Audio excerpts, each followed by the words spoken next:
अच्छा, तो आपको समझ में आ जाएगा क्या है ये। हालांकि ये बहुत इंपॉर्टेंट टॉपिक है, यानी कि आपको अगर नीट और जेई की बात कर रहे हो तो एक टॉपिक आपको कवर करना रहता है 14 चैप्टर में, जिसका नाम है एसएचएम, सिंपल हार्मोनिक मोशन।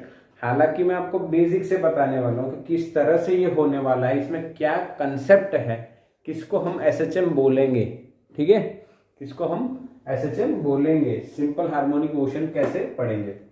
तो जनरली सबसे पहले डिफाइन करते हैं इसको, दो तरीके से डिफाइन किया जाता है। हम इसको दो तरह से डिफाइन कर सकते हैं बेटा। पहली जो बात है वो समझना है आपको कि इसमें ये जो मोशन हो रहा है वो एक टाइप का पीरियोडिक मोशन है। सिंपल हार्मोनिक एक टाइप का पीरियोडिक मोशन है, पर इस पीरियोडिक मोशन में क्या हो रहा है वो भी आपको जानना चाहिए। तो इस पीरियोडिक मोशन में मान लो यहां पे मैंने स्प्रिंग मान ली, ये एम मास ब्लॉक है, अगर ये नीचे आया तो इसको इधर खींचने वाला फोर्स लगेगा, अगर ये ऊपर गया तो इसको इधर खींचने वाला फोर्स लगेगा। और ये कौन सी पोजीशन थी, याद करो, मीन पोजीशन, और we can say equilibrium position.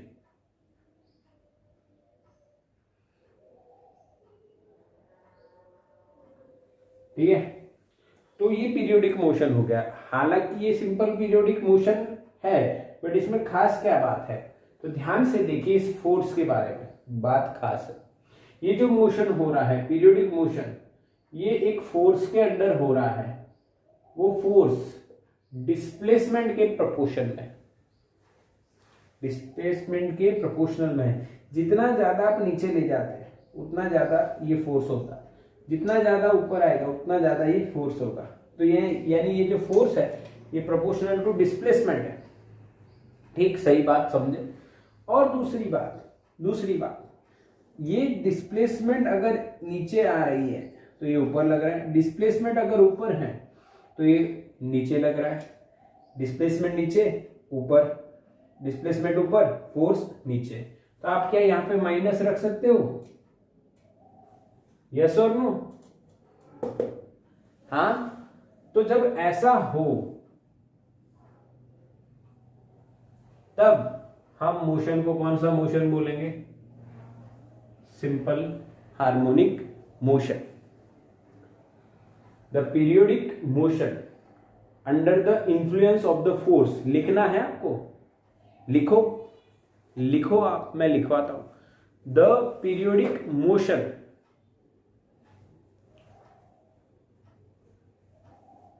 under the influence of the force which is directly proportional to the displacement and it is in the opposite direction of displacement।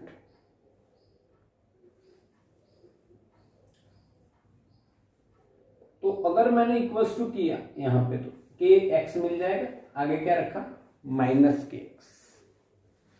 अब आप कहो कि सर इसको simple क्यों बोलते हैं, ये अभी क्वेश्चन आया कि इसको हार्मोनिक मोशन, अभी हार्मोनिक पे भी आएंगे, पूरा कवर करेंगे, पर पहले ये मोशन समझिए। ऐसा मोशन हो जिसमें फोर्स लगे और वो फोर्स के कारण डिस्प्लेसमेंट जो हो रही है वो फोर्स कितना है, डिस्प्लेसमेंट के प्रोपोर्शन में है। जितनी ज्यादा डिस्प्लेसमेंट उतना वो फोर्स लगेगा, वो force acting towards the mean position ही लगेगा, और वो फोर्स जो है डिस्प्लेसमेंट की ऑपोजिट डायरेक्शन में होगा। क्यों बच्चों इसको सिंपल हार्मोनिक मोशन बोला जाता है, कि भाई अगर एक्स के प्रोपोर्शन में ना हो तो क्या, एक्स के स्क्वायर के हो, एक्स के क्यूब पे हो, एक्स के एन पावर पे हो, तो उसको हार्मोनिक मोशन बोल सकते हैं, पर सिंपल नहीं बोल सकते, क्योंकि वो थोड़ा वियर्ड कैलकुलेशन पे चला जाएगा। इसीलिए इसका नाम क्या है, सिंपल हार्मोनिक मोशन। ये जो फोर्स है बच्चों, ये जो फोर्स है इसके बारे में क्या प्रॉपर्टी है, तो भाई acting towards mean position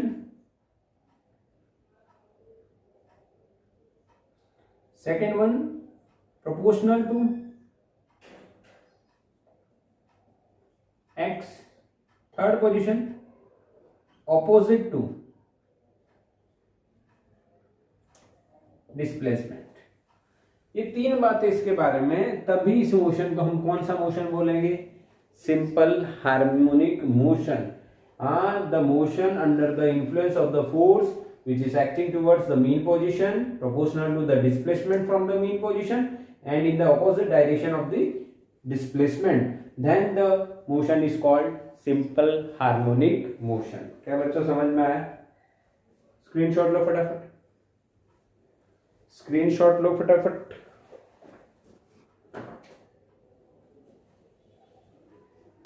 okay done. अच्छा यस, अब बात करते हैं थोड़ा एनसीईआरटी के हिसाब से। यानी ये जब होगा, ऐसा जब होगा f इजिकल्स to minus k x होगा, तब बच्चों यानी ऐसा आपने कहीं पे देखा है? तो हाँ सर, ऐसा हमने स्प्रिंग में देखा है, चैप्टर नंबर 6 में हमने पढ़ा है। इस तरह का सेम फोर्स हमने देखा है जिसमें आपने स्प्रिंग की पोटेंशियल एनर्जी के बारे में जाना है, वो सारा आपने देखा है। तो यहाँ पे जो हम लोग एनर्जी की इक्वेशन लाएंगे वो अलग रूप में होंगे। हालांकि उनके जब ग्राफ बनाओगे ना, वो ग्राफ सेम 6 चैप्टर जैसे होंगे, क्योंकि वहां पे फोर्स कौन सा था? F equals to minus k x. चलो ठीक, कोई दिक्कत नहीं, समझेंगे धीरे धीरे। अच्छा, अब सिंपल हार्मोनिक मोशन है क्या? तो SHM is a periodic motion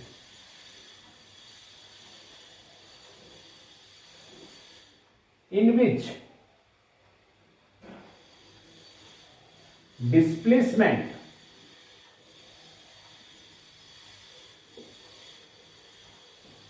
is a sinusoidal, यानी कि साइन और कोसाइन फंक्शन ऑफ टाइम।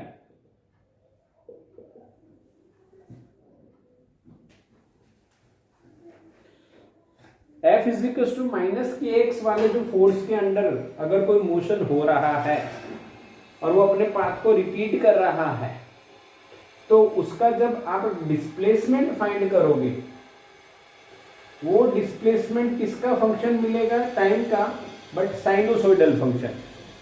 कौन सा फंक्शन? Sinusoidal function. कौन सा फंक्शन मिलेगा बच्चों? साइनोसोइडल फंक्शन मिलेगा। Displacement is a sinusoidal function of time. तो किस तरह से डिस्प्लेसमेंट मिलती है? देखो, displacement x of t is equals to A cos omega t plus five. This is the displacement which is the function of time, but time का function किसके form में है? कॉस के फॉर्म में। आगे हम देखेंगे कि ये इक्वेशन कैसे आया, वो मैं बताऊंगा, आप चिंता मत करो कि सर ये इक्वेशन कहाँ से आया। अभी इक्वेशन लेके आगे, पर आया कहाँ से तो वो मैं बताने वाला हूँ, आगे आएगा। अभी इसकी चिंता करनी नहीं है, छोड़ दो इसको। अच्छा, तो ये क्या है भाई? इसको हम बोलेंगे एम्पलीट्यूड, और we can say maximum displacement. Yes और नो? मैक्सिमम डिस्प्लेसमेंट यानी कॉस की मैक्सिमम वैल्यू कितनी होती है? तो भाई 1 होती है। और कॉस की मैक्सिमम वैल्यू अगर 1 है, कॉस की मैक्सिमम वैल्यू 1 है, तो जब कॉस मैक्सिमम होगा तब एक्स भी क्या हो जाएगा? मैक्सिमम। कितना होगा वो? ए। इसलिए उसको मैक्सिमम डिस्प्लेसमेंट, और उसको हम एम्पलीट्यूड कहते हैं, जिसका यूनिट आपको पता होगा डिस्प्लेसमेंट का ही होगा ना, क्योंकि ये तो यूनिट लेस है, तो इसका यूनिट और इसका यूनिट सेम रहेगा, यूनिट आएगा मीटर। ये जो है भाई, इसमें इसको हम बोलेंगे फेस। ठीक है, क्या बोलेंगे हम लोग? फेस। पूरा फेस बोला जाएगा। और इस फेस में क्या क्या है वो देख रहे, तो ओमेगा क्या है, तो कि एंगुलर फ्रीक्वेंसी जो हम देख चुके हैं, टी है भाई टाइम, फाई है इनिशियल फेज, फाई क्या है, इनिशियल फेज। जब टी की वैल्यू अगर आप 0 रखोगे, इसमें टी की वैल्यू 0 रखो तो ये 0 हो जाएगा, तो फेज क्या मिलेगा आपको, फाई, इसीलिए उसको हम कौन सा फेज बोलते हैं, इनिशियल फेज। बोलो समझ में आया, यस और नो। क्या सिंपल हार्मोनिक मोशन को आप इस तरह से रिप्रेजेंट करोगे, एक्स ऑफ टी बराबर a cos omega t plus five, हालांकि वो साइन कॉस ओमेगा, साइन भी हो सकता है, sine omega t plus five, हाँ a sine omega t plus five, sinusoidal होना चाहिए। यहाँ पे हमने एक्स डायरेक्शन में कॉस माना है, वाई डायरेक्शन का होगा तो हम उसको साइन से रिप्रेजेंट करेंगे, कोई दिक्कत वाली बात नहीं है। स्क्रीनशॉट लो बच्चों इसका फटाफट।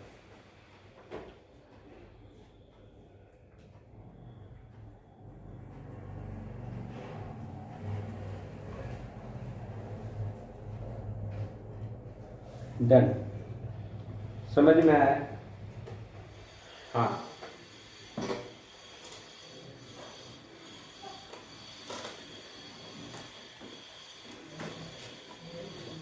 अब मैं आपको हॉरिजॉन्टल एसएचएम बताता हूं, कौन सा, हॉरिजॉन्टल एसएचएम, इसी में हॉरिजॉन्टल एसएचएम, यानी इस तरह से एसएचएम होना। ये मीन पोजीशन है और ये एक्सट्रीम पोजीशन है। ये पहले हम बताते हैं आपको कि भाई ये कहाँ पे है। तो अकॉर्डिंग टू एनसीईआरटी जो पहला डायग्राम देखोगे उसमें आपको ये हॉरिजॉन्टल एसएचएम में जो एसएचओ है, इसको क्या बोलेंगे, एसएचओ। एसएचओ का मतलब क्या है, देखो, the body which performs SHM is called SHO. This is the term. This is the term कि भाई SHO किसे बोलना है, जो बॉडी बच्चों सिंपल हार्मोनिक मोशन करेगी उस बॉडी को हम बोलेंगे simple harmonic oscillator, simple harmonic oscillator. तो ये जो SHO है वो प्लस ए पे है, हाईएस्ट, यहाँ पे 0, यहाँ पे माइनस ए, तो वो अभी कहाँ है, प्लस ए पे, कहाँ पे है, प्लस ए पे। बोलो समझ में आ रहा है, हाँ के ना, यस और नो, क्लियर के नहीं, यस। फिर वो यहाँ पे आएगा, फिर ये यहाँ पे आएगा, फिर वहाँ ऐसे मोशन होता रहेगा। इसको बोलेंगे हम वन कंप्लीट ऑसिलेशन। इसको हम क्या बोलेंगे, वन कंप्लीट ऑसिलेशन। समझ में आया, हाँ के ना, यस और नो, यस। पूरा एक चक्कर निकालेगा तो हम लोग इसको हॉरिजॉन्टल एसएचएम में, मान लीजिए अगर मैं यहाँ पे टाइम बताऊं, टाइम बच्चों, टाइम तो यहाँ पे मैं टाइम लिखने वाला हूं 0, शुरुआती टाइम मान लो ये t इक्वल टू 0 है। अब जैसे ही ये एसएचओ यहां पे आ गया सेकंड में,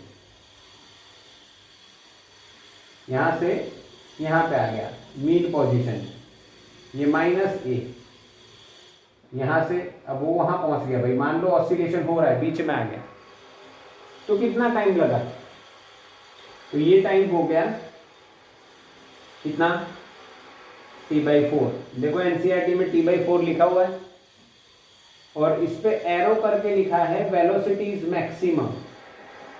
तो यहां वेलोसिटी कितनी थी, 0।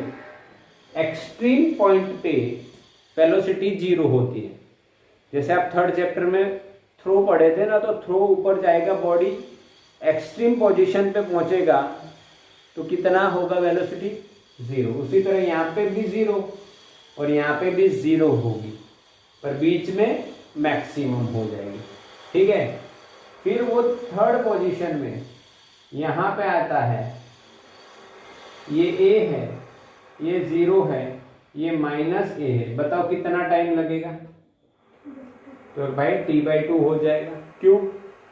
क्योंकि देखो यहां से यहां जाके वापिस आएगा तो एक ऑसिलेशन t होगा,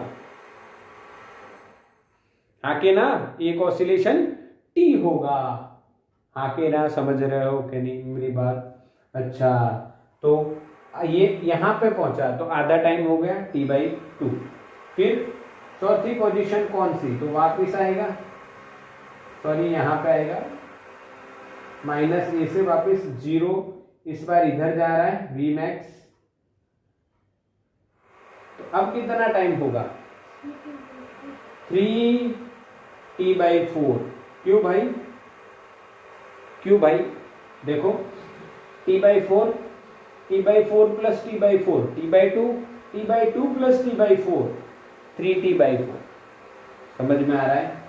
t/2 प्लस t/4, 3t/4, और फाइनली वापिस आ जाएगा यहाँ पे, ये 0, ये -a और ये a।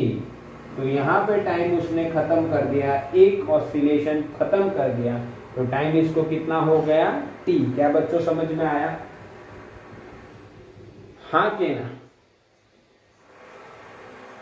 यस और नो बोलो, क्लियर के नहीं?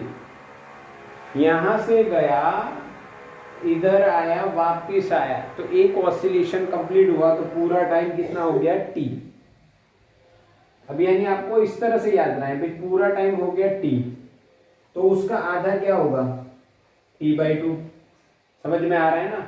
और उसका आधा क्या होगा? t/4। और यहाँ पे इनका आधा क्या होगा? 3t/4। तो 0, t/4, t/2, 3t/4 और t दिख रहा है आपको पूरा का पूरा? समझ में आया कि नहीं आया? क्लियर? कोई डाउट नहीं?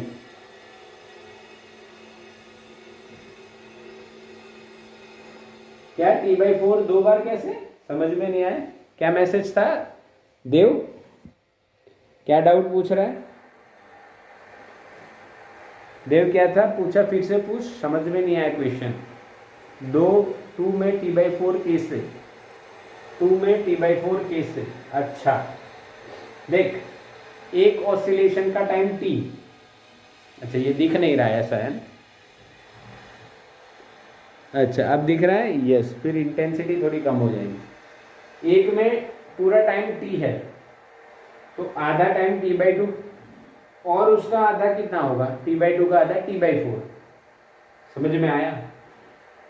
आगे ना? यस यस यस यस, हाँ।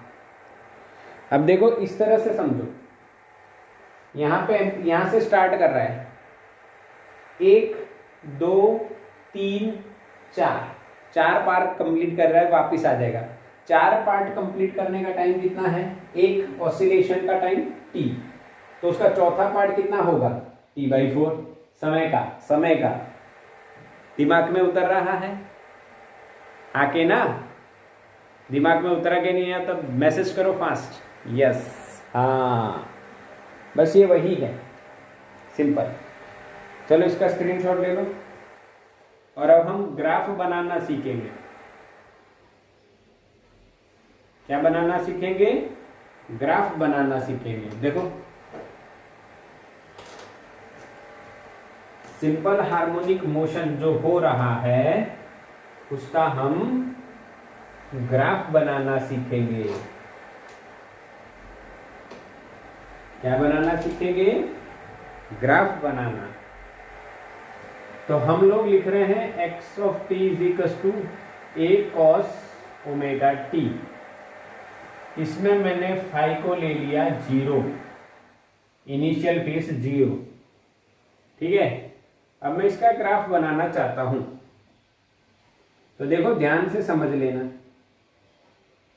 ये ग्राफ हम ड्रॉ कर रहे हैं किसके रिस्पेक्ट में? तो ओमेगा टी के रिस्पेक्ट में, या आप टाइम के रिस्पेक्ट में भी ड्रॉ कर सकते हो। किसके रिस्पेक्ट में? टाइम के रिस्पेक्ट में। चलो टाइम के रिस्पेक्ट में आपको ड्रॉ करके दिखाता हूं। अब ध्यान से देखिए, यहां पे मैंने लिखा एक्स ऑफ टी, ये 0 टाइम, ये t/4, ये t/2, ये 3t/4 और ये t। अब इसका ग्राफ ड्रॉ कैसे होगा ये समझना है, ध्यान से समझो, बस मैं जो बोल रहा हूं वो समझो। हम लोग यहां पे टाइम ले रहे हैं, ठीक है, यहां पे हम लोग ओमेगा टी लिखेंगे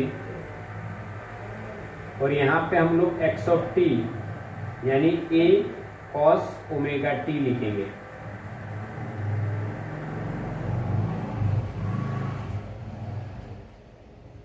समझना है बच्चों, ये मैं क्या करूंगा कि आप जो 10th में पढ़ रहे थे ना उस हिसाब से करा रहा हूं आपको।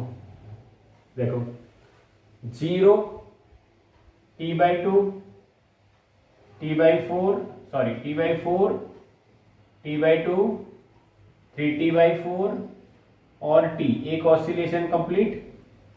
इसके आगे भी चलेगा पर हमने एक ऑसिलेशन तक रखते हैं अभी। तो ग्राफ बनाने के लिए ओमेगा टी क्या होगा, तो आपको यहाँ पे ध्यान से समझना है, ध्यान से। Theta is equals to omega t, omega की जगह क्या मैं 2π/t लिख सकता हूं, हाँ कि ना, ये हमने कल देखा था। Theta is equals to omega t, omega की जगह मैं क्या लिख सकता हूं 2π/t। यस और नो बताओ, मैसेज करो फास्ट। क्या बच्चों समझ में आ रहा है, यस और नो? हाँ यस, बिल्कुल बिल्कुल। तो देखो ओमेगा टी कितना होगा, टी की वैल्यू 0, तो ये ओमेगा टी क्या हो जाएगा 0। टी की वैल्यू t/4, तो 2π/t इंटू t/4 क्या होगा π/2। यस और नो? टी गया π/2। टी की जगह हम लोग अब रखेंगे t/2, तो ये गया और 2 भी गया, तो क्या मिलेगा भाई पाई। समझ में आ रहा है ना, क्या बचेगा पाई बचेगा। अब t की जगह कितना रखना है 3t/4, तो 2π/t इंटू 3t/4, टी गया 2 2 जा 4, 3π/2 और फाइनली टी की जगह टाइम की जगह क्या रखना है हमें t, तो 2π/t इंटू टी, तो टी गया, तो फाइनल आंसर इज 2π। क्या बच्चों समझ में आया कि टाइम और एंगल का रिलेशन किस तरह से बनाते हैं? अब दिमाग में स्टोर कर लो ये, यस स्टोर कर लो दिमाग में कि 0 से t यानी एंगल 0 से 2π एक चक्कर, ठीक है।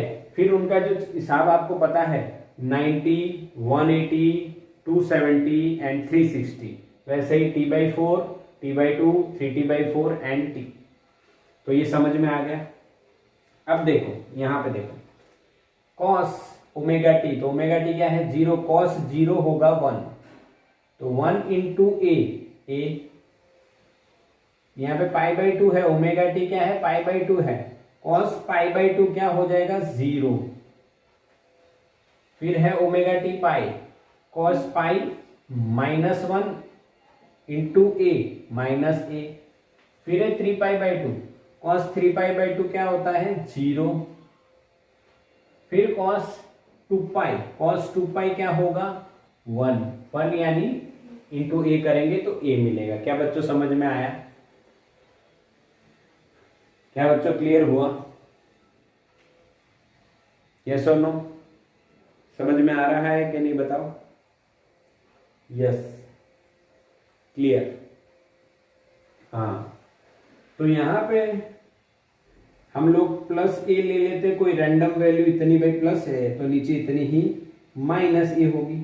अब देखो ग्राफ की वैल्यू यहां से देखो 0 टाइम पे ए एम्पलीट्यूड 0 पे पॉइंट हमें यहां मिला, t/4 पे 0 यानी यहाँ t/2 पे कितना है देखो, t/2 पे माइनस है यानी t/2 पे ये माइनस है यानी यहाँ पॉइंट।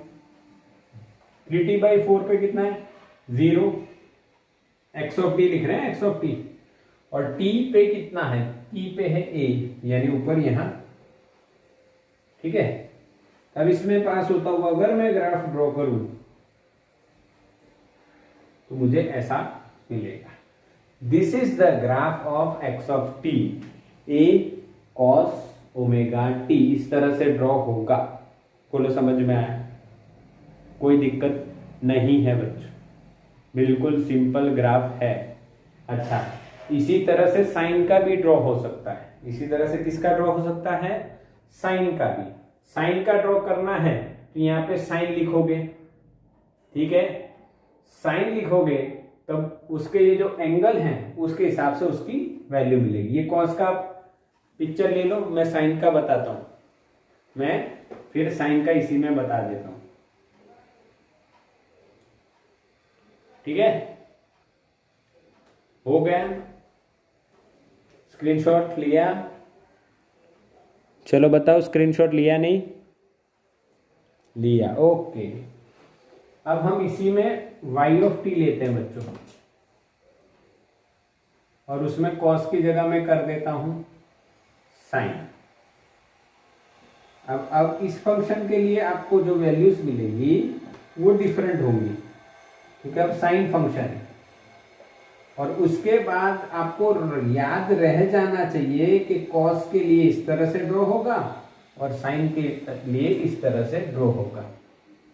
बाकी सारी वैल्यूज तो वही रहेंगी टाइम और एंगल की, बट साइन आ गया तो साइन 0, ओमेगा टी क्या है 0, तो साइन 0 0, साइन 90 1 तो a, साइन पाई 0, साइन 3π/2 -1 यानी माइनस a, साइन 2π 0। क्या बच्चों समझ में आया? अब उसकी तरह से आपको ये ड्रॉ कर देना, 0 टाइम पे 0 यहाँ पे मिलेगा, t/4 पे a तो यहाँ पे पॉइंट मिलेगा, t/2 पे 0 तो यहाँ पे पॉइंट मिलेगा, 3t/4 पे -a तो यहाँ पे नीचे पॉइंट मिलेगा, और t पे 0 तो यहाँ पे पॉइंट मिलेगा। तो बच्चों ये ग्राफ किसका हो जाएगा, साइन का ग्राफ हो जाएगा। ये किसका ग्राफ हो गया, साइन का ग्राफ हो गया। क्या बच्चों समझ में आया? हाँ कि ना? तो आप इसका क्या ले सकते हो, स्क्रीनशॉट। बिल्कुल सिंपल है बच्चों। तो बच्चों ये आपको साइन और कॉस के जो ग्राफ बनाने आ गए, उसमें कोई दिक्कत वाली बात नहीं है। देखो, ठीक है। अब मैं इसमें एक और चीज बता देता हूं। एनसीईआरटी में आपको अलग अलग ग्राफ दिए हैं। मान लो इसी में मैं दूसरा एक फंक्शन बताऊं जिसका एम्पलीट्यूड b है और वो भी साइन से रिप्रेजेंट हो रहा है, b साइन ओमेगा t से सेम, पर b का एम्पलीट्यूड ज्यादा है a से, तो उसका b यहां पे मिलेगा और ग्राफ बनेगा ऐसे। हाँ कि ना बच्चों? समझ में आया ना? उसमें b ज्यादा है सिर्फ, तो यहाँ पे b माइनस b की वैल्यू ज्यादा रहेगी। बोलो समझ में आ रहा है? हाँ कि ना? बोलो बच्चों, ठीक है। अगर किसी को एक ऑसिलेशन कंप्लीट करने में टाइम ज्यादा लग रहा है दूसरे फंक्शन को, तो वो यहां खत्म होने की जगह यहां होगा। कम लग रहा है तो यहां खत्म हो जाएगा आगे कहीं। जिसका फेस शिफ्ट है वो भी आपको इसी तरह से पता चल जाएगा कि किसका फेस आगे किसका फेस पीछे, नंबर ऑफ ऑसिलेशन वगैरह वगैरह, ये सारी बात आपको इससे पता चलेगा। ये कितने ऑसिलेशन कंप्लीट हो रहा है अभी, एक ऑसिलेशन, फिर यहां से वापस रिपीट करेगा, तो ये एक ऑसिलेशन कंप्लीट कितने पीरियड में कर रहा है अभी, टी पीरियड में। तो ये अंदर आप देखिए, आपको नहीं आता है तो आप मुझे पूछ लीजिए कि भाई सर ये बताइए ये कैसे समझ में नहीं आया। हाँ, एक चीज मुझे आपको बतानी रहेगी जो मैं आपको बताना चाहता हूं। देखिए, समझिए मेरी बात। वो कॉस वाली ही बात कर लेते हैं। मैं दो फंक्शन लेता हूं, कॉस वाला, यानी फेस डिफरेंस जो आपको है वो पता चलना चाहिए। मैं पहला फंक्शन ड्रॉ कर रहा हूं, x1 is equal to A cos omega t, और दूसरा फंक्शन ड्रॉ कर रहा हूं मैं a cos omega t minus pi by 4। यहां पे जो फेस का डिफरेंस है वो किस तरह से आपको ग्राफ में दिखेगा, देखो मैं यहां पे ड्रॉ कर रहा हूं बच्चों। पहले मैं x1 t ड्रॉ कर देता हूं, यहां पे t लिख देते हैं, कोई दिक्कत नहीं है, टाइम पे डिपेंड कर रहा है।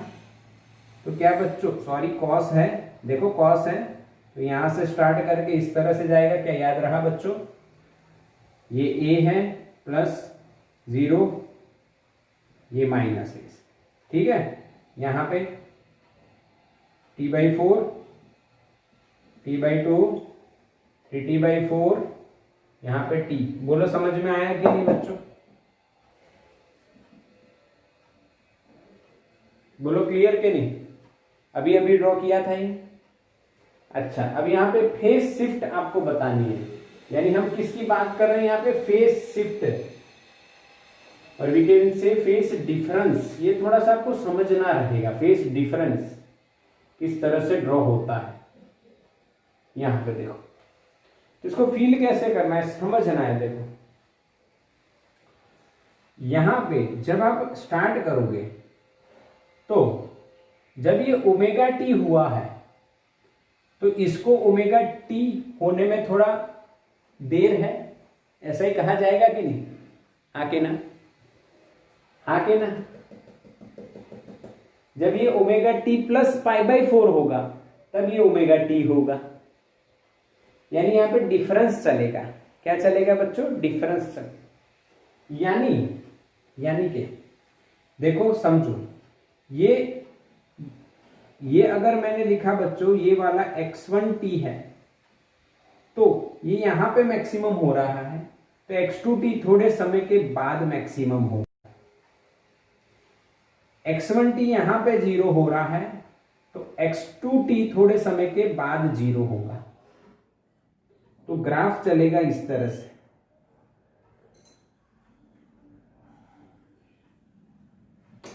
क्या बच्चों समझ में आया। और ये फेस डिफरेंस आएगा π/4, ठीक है। अच्छा, फेस डिफरेंस π/4 है तो टाइम डिफरेंस कितना होगा ये देखो, तो कुछ भी नहीं करना है आपको, theta is equal to omega t था, ठीक है। तो टी इज इक्वल टू क्या आ जाएगा, थीटा अपॉन ओमेगा। तो थीटा की जगह आप क्या रखोगे, फेस डिफरेंस कितना है π/4, और इसकी जगह क्या लिखोगे 2π/t। तो पाई गया, हाँ समझ में आ रहा है। तो ये डिफरेंस कितना आ जाएगा t/8। तो यहां पे जो टाइम का डिफरेंस बनेगा बच्चों वो कितना हो जाएगा t/8, यानी जो वैल्यू x1t की होगी वही वैल्यू x2t की भी होगी, पर कितने टाइम के बाद होगी, t/8, यानी वो लेट चल रहा है। बोलो समझ में आ रहा है, हाँ के ना, मैसेज करो। क्या फेस डिफरेंस और टाइम डिफरेंस समझ में आया बच्चों, एक ही बात है ना, एक ही बात है, फेस डिफरेंस और टाइम डिफरेंस एक ही बात है, कुछ अलग नहीं करना है, सेम ही बात है, दोनों सेम ही बात है। यस, आपको फेस डिफरेंस पता हो तो टाइम डिफरेंस निकालने के लिए इस तरह से आप प्रोसेस कर लीजिए, और टाइम पता है तो फेस निकालने के लिए ये प्रोसेस कर लीजिए, यानी ये आपको टाइम और फेस के बीच का रिलेशन दे देगा। बोलो क्लियर, स्क्रीनशॉट लो इसका।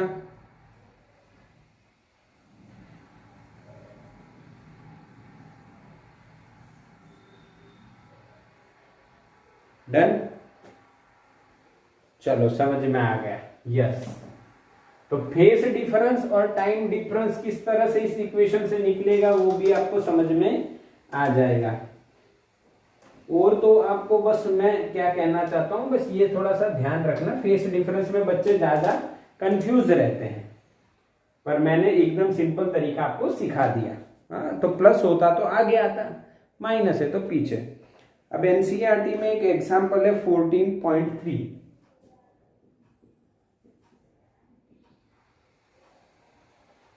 तो एग्जांपल 14.3 क्या कह रहा है, which of the following functions of time represent SHM periodic, और बी पूछा है periodic but not SHM, give the period for each case.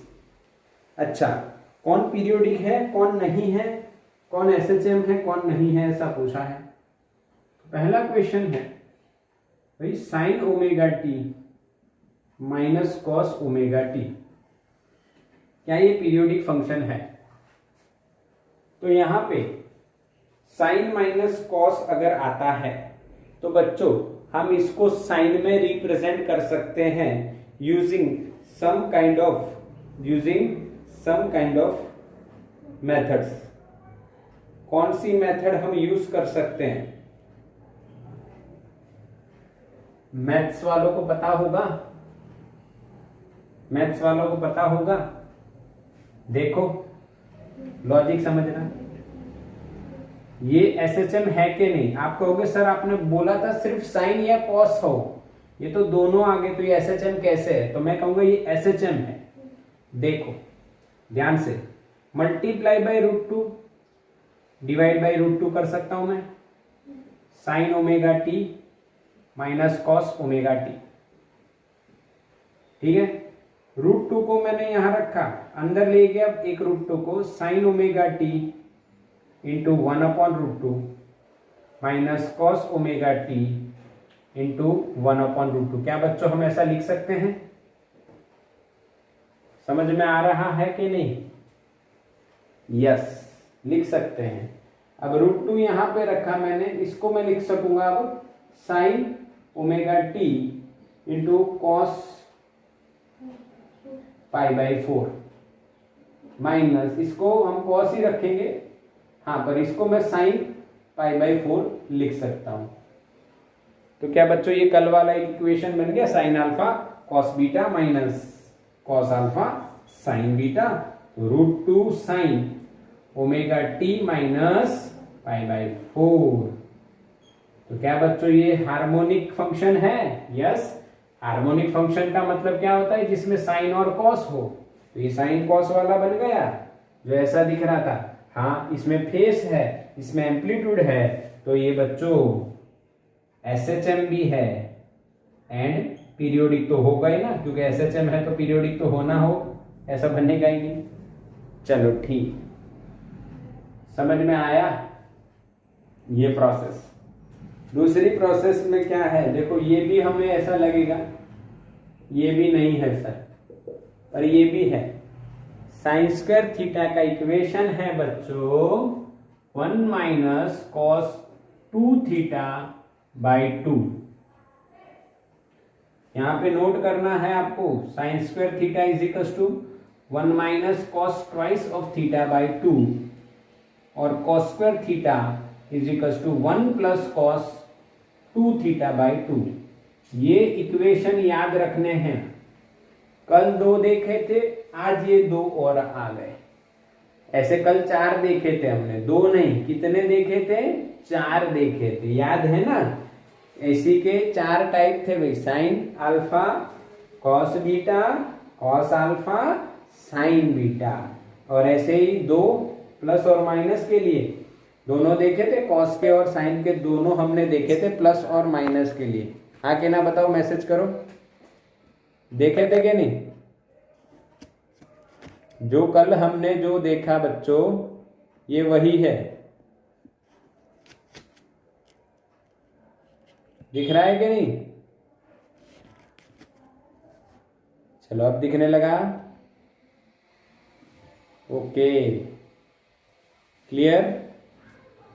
हाँ, ये जो कल इक्वेशन देखा था ये वैसा इक्वेशन, पर यहाँ पे आज नए 2 इक्वेशन, तो ये भी दोनों स्टोर कर लो। बायो वाले खास, मैथ्स वालों को तो आएंगे, इसलिए उनको चिंता नहीं करनी है। अच्छा, तो साइन स्क्वायर थीटा की जगह मैंने क्या लिख दिया, 1 minus cos twice of theta by 2। अब इसको सेपरेट करेंगे तो 1/2 माइनस कॉस 2 ओमेगा 2/2। यहाँ पे इसका पीरियड की ये कितना है ओमेगा, तो पीरियड कितना रहेगा बोलो, t इजिकल्स टू 2π/ओमेगा। यहाँ पे क्या हो रहा है देखो, यहाँ पे कितना है ओमेगा 2 ओमेगा, तो पीरियड क्या रहेगा 2π/2 ओमेगा। इसका पीरियड रहेगा 2π/2 ओमेगा यानी π/ओमेगा। अच्छा, क्या ये हार्मोनिक फंक्शन है या एसएचएम है? तो कि हाँ सर ये एसएचएम है। कैसे एसएचएम है मुझे बताओ, मेरे को समझ में नहीं आया। क्या आपने 1/2 माइनस, तो देखो ये कॉस है, कॉस की सिंगल पावर है, तो ये तो एसएचएम है। ये क्या है, ये कांस्टेंट वैल्यू है, उसको हम डीसी वैल्यू भी बोल सकते हैं, डायरेक्ट वैल्यू।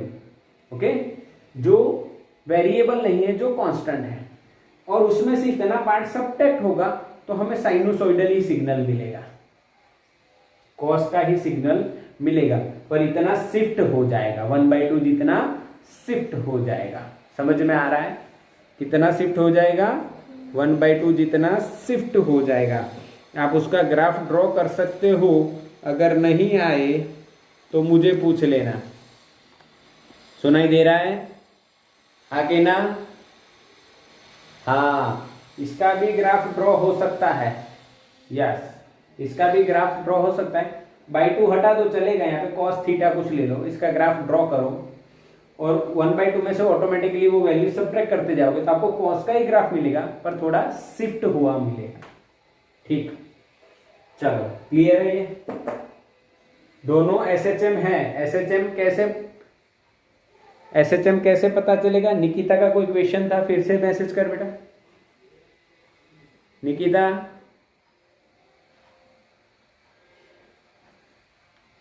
कुछ मैसेज आया था? हाँ, हार्मोनिक मोशन तो है ही, हार्मोनिक मोशन तो है, जिसमें साइन और कॉस है उसमें हार्मोनिक मोशन तो है, पर सिंगल पावर है तो सिंपल हार्मोनिक मोशन है। ये डबल पावर है, पर ये डबल पावर दिखती है, असल में उसको हम सिंगल पावर में कन्वर्ट कर देंगे, इसीलिए सिंपल हार्मोनिक मोशन हो जाएगा। ये ध्यान रखना है, साइन और कॉस का ही फंक्शन फाइनल होना चाहिए, साइन और कॉस का फंक्शन फाइनल होना चाहिए। यस, बाकी तो इसमें और कुछ नहीं ध्यान रखना है, ये ध्यान। अच्छा, इसमें यहाँ पे अगर साइन क्यूब होता तो वो सिंपल हार्मोनिक में नहीं आएगा, क्योंकि साइन क्यूब को आप मैथ्स वालों सॉल्व करोगे, कर चुके होगे, तो साइन क्यूब को सॉल्व करोगे तो उसमें फाइनल आंसर कभी साइन कॉस के टर्म में नहीं आएगा। याद है आपको? यस और नो? 4 साइन 3 थीटा वगैरह ऐसा कुछ आएगा। यस, हाँ मेरे को याद है, जहां तक 34 और 43 ऐसा कुछ याद रखना पड़ता है क्यूब के इक्वेशन में, तो वो एसएचएम नहीं होगा। क्लियर है? हाँ के ना? तो 14.3 हमारा कैसा रहा बताइए? सिंपल ना? सिंपल हार्मोनिक मोशन जाना। नेक्स्ट लेक्चर में हम बहुत आईएमपी चीज पढ़ने वाले हैं, that is circular motion, uniform circular motion और एसएचएम की एनालॉजी, एसएचएम की एनालॉजी। ओके, स्क्रीनशॉट ले लो इसका।